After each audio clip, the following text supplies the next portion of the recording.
What up, dudes? It's Gaz, and welcome back to the Warframe video. So, I was a little bit under the weather yesterday, and I've been doing lots of moving into my new house, putting together, like, cheap IKEA furniture and stuff like that. So, I was a little bit under the weather, but here we are today with another episode of This Week in Warframe, where we go over what's going on this week. And just another spoiler alert, probably a lot of these going forward. There's nothing going on this week. We are waiting for a new dev stream from DE, but I believe some of the top dev stream officials are also feeling a little bit under the weather, just like me, so that is potentially delaying the dev stream even further. So, before we get over the Nightwave stuff and all the other weeklies and all that, make sure you're subbed to the channel and all that. I appreciate all the support, guys. Really means a lot. And we also have a live stream channel as well. I will be live streaming quite a bit this upcoming week. And yeah, there's a new season of Destiny 2. I'll also be streaming at launch and all that stuff too. Okay, so let's go over the Nightwave challenges, and we'll go over what Teshin has and then my weekly helmet configurations. I am aware that the helmet configurations are random, guys. It's part of the fun just to show what I have, okay? You might be new around here if you're asking why I'm showing the helmet configurations. All right, so the first weekly challenge for the Nightwave, we've got complete 5 different bounties on the Plains of Eidolon. You have to remember that if you're doing an Eidolon Hunt bounty, those do count for this as well. So you could technically progress that a little bit further if you're going to already be doing Eidolon Hunts. A pretty slow Nightwave challenge, honestly, and I wouldn't really recommend it unless you already are trying to like maybe farm Revenant or Gar or something like that. I'm not sure if Narmer bounties count for this. They should. They should count for this, but I've actually never tested it, to be honest. So if they don't count, let me know in the comments down below. Next one's Kill 30 Xmas. You might think this is hard because Xmas got reworked, but it's just basically kill 30 enemies as far as I'm concerned. The longer you're in an endless mission, the spawn rate for Xmas does go up. So you definitely, if you're having a hard time finding them, maybe just stay in a mission longer and then they'll eventually spawn more and more. Good friend, help Clem with his weekly mission. This is going to be from the Man of Few Words quest. It's like a weekly thing you can do. It's like a mini survival mission to help Clem out. You get a Clem Clone Spectre blueprint. Not really worth it, but just kind of fun. And that will probably take you about like 5 to 10 minutes, I think. Next one is another weekly, kill 500 enemies. So we have a weekly of kill 500 normal enemies and then kill 30 Xmas. So just basically do like a 20-minute survival or something. You should have this done, no problem. Yeah. As far as another weekly we have here, we have Venus Fisher catch 6 rare servofish in the Orvalis. I usually like to go for Traumazons, I think they're called. But whatever kind of fish you want to catch will do. Yeah, just catch 6 rare of them. If you don't like fishing, just skip it. We have no idea when this Nightwave is ending, so you could just skip anything you feel like it, guys. Halls of Ascension on Lua, Ascendant. The first Elite Weekly. Complete 4 Halls of Ascension on Lua. If you don't know what those are, they're going to be on the planets. I guess it's actually not really a planet, it's the moon. It's going to be off of Earth. So if we do these missions right here, let's say I do Copernicus, there is a potential that a special little puzzle room will spawn in here. There's lots of different challenges for them. They give you a guaranteed rare mod if you beat it. That's going to definitely require like a YouTube guide or like the wiki guide or something like that to complete these because there's a bunch of different ones. And they're actually pretty easy most of the time, but you just need to know what to be looking for in the first place. And then the final Elite Week we have is Elite Test Subject. Complete 8 waves of Sanctuary Onslaught. If you don't have Sanctuary Onslaught, it's from Samaris. I think you need to complete the new Strange quest to get access to this, and it's a good place to level up weapons. So, yeah, if you don't have that already, make sure you get access to that by doing the new Strange quest. Moving on to our cred offerings for this week, we've got the evergreen stuff at the top. So, just a reminder, Nightane Extract is a very good and important crafting resource for certain items. This is one of the few places in the game you can get it. So if you don't have this and you're a new player, maybe pick up a couple of these for some future prime frames or something like that. As far as helmets we have here, let's see if there's anything cool. I mean, cool is subjective, of course. We have the Garuda Bathory helmet, which is always nice. We have the Caliban Cranion helmet, which I feel like this is here like every week. And this has, before you just go ahead and buy this, look at how annoying these requirements are to build this thing. You need to do Anomaly Shards, Narmer Isoplast, Charamote Sagon Module, and Heart Nith. That's a lot to craft a helmet. We got the Harrow Crucis helmet, which is pretty cool looking. And then as far as aura mods, we have Rejuvenation, pretty nice one.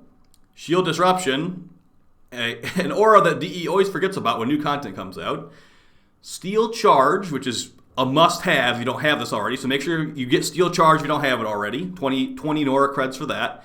And Faceted Impotence. This is definitely useless. So if you're going to be buying some aura mods this week, number 1 choice, Steel Charge. Number 2 choice, Rejuvenation. Number 3, if you want number 3, is Shield Disruption. Number like 10,000 is Infested Impotence, because you do not need this at all. And then as far as Mastery fodder weapons, we have the Pangolin Sword Blueprint, and we have the Dark Sword Blueprint. There is a Pangolin Prime, there is not a Dark Sword Prime, so there you go. And then for PvP Augment mods, we got Purging Slasher Excalibur, removes 4 debuffs by allies hit by the Slash Dash, and shields are restored. Ambush Optics for the Rubico, minus 50% zoom, which is kind of cool. And then Focus Acceleration with the Tetra, while aiming, increase projectile speed. And that's a 13 drain mod for that effect. Alright, so that is going to be it for the Nightwave stuff. Let's go over and see what Teshin's got, and we can talk about the game.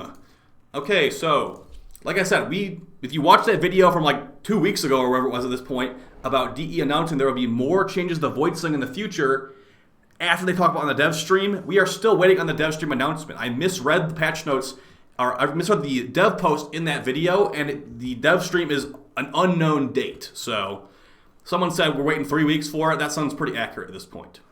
Alright, so Teshin has a Shotgun Rivet Mod for 75 Steel Essence. I might actually buy this because there's supposed to be an Incarnon Shotgun and Dagger Melee coming in the future, but unfortunately I have 180 Rivens slots filled in, so I'll have to free up a slot if I want to buy that. But yeah, there's supposed to be a new Incarnon Shotgun and Dagger in the future. And if they make a bad Incarnon Shotgun, that would be shocking. If they make a bad Dagger, I feel like they'd have to actually try to make a bad Dagger and how strong daggers are in this game. Also, I'm running Nyx Prime right now. There will probably be a Nyx Prime video in the future. Alright, let's see what invigorations I have. I'm hoping for something fun.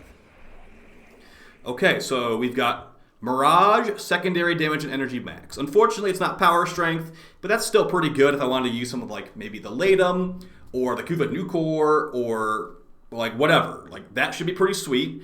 Energy Max, I think I usually run Prime Flow on Mirage. That could be a nice little upgrade there. Ability range for Octavia is really good. That is actually a crazy one. Also energy rate, so built-in energy regen and increased range for Octavia. That mallet's going to cover the entire map. Because remember, her 4th ability doubles the range of her mallet once you place it down. So that's going to be hilarious. I'll definitely use that one. And then what does Loki got this time? Increased melee critical chance and 75% parkour velocity for Loki. Not looking too crazy there. The most fun one this week seems like the Invigoration for Octavia with built more energy regen and bigger range. So yeah, as far as videos this week, I am going to be having some videos coming out, of course, on Warframe. I'm also planning to have 1 or 2 Destiny 2 videos coming out, as there is some new content coming out this week for that game, and I plan on playing it. I'm also moving in to my new house, like I said, so it's a little bit busy in my life. I've been a little bit more tired than usual. I have not really played Warframe for like the last 2 or 3 days, just because I haven't had time to, really. So, yeah, I will definitely make sure I'm keeping the videos coming out, though, guys. I actually have a question for you. If you've got this far in the video, what are you still doing in the update right now? Are you still playing the new content? Are you still like farming Void Angels? Are you maybe doing some Steel Path Void Cascade? Are you turning in your pinions to get some Dormazone decorations maybe? What are you doing in updates? 'Cause I'd love to know. I feel like a lot of people are already maybe they hit the rep cap every day and they're bored. Maybe they just feel like there's nothing else going on. I mean, it felt like there was like a week worth of content here. And that's with the rep caps. If we didn't have the rep caps in this game, it would have been like 3 or 4 days worth of content. So, yeah, let me know what you guys have been doing. I'm actually curious. Because at this point, they're changing Void Sling back to Void Dash pretty much. Like, it's not exactly happening, but it's very close to just being a one-to-one, bringing it back compared to before. So, yeah, I just kind of want to get a feel for how the community is feeling about this update after like a week or 2. I already know it's not the most positive feeling from a lot of people, but I just want to know. So, let me know down below, guys. I'll see you next time, and I appreciate all the support as always. Take it easy. Peace.